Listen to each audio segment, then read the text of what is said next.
Pabrik penerbangan di Rusia akan menyerahkan 2 helikopter Mi-8 kepada Kementerian Situasi Darurat pada akhir tahun ini untuk bekerja di zona Arktik, dikutip TASS. Hal ini dilaporkan Kepala Kementerian Situasi Darurat Rusia Alexander Kurenkov yang pada hari Kamis mengetahui pekerjaan pabrik pesawat tersebut.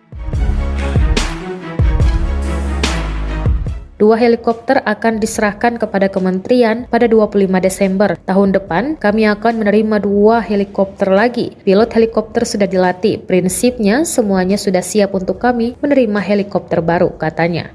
Menurutnya, ini adalah mesin yang layak, dilengkapi dengan peralatan rumah tangga dan teknologi Rusia yang digunakan.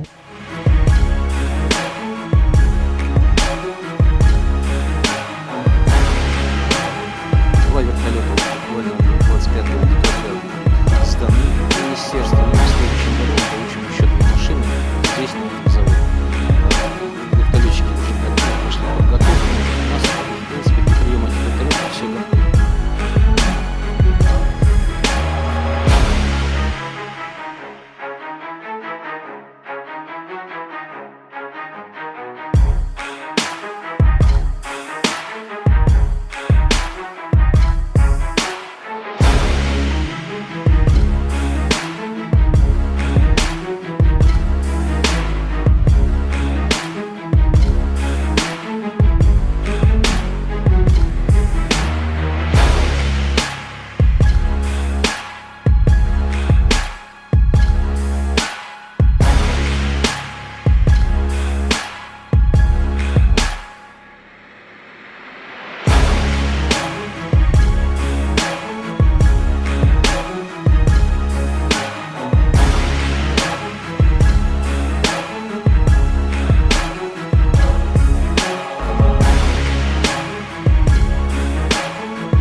Terima kasih sudah nonton.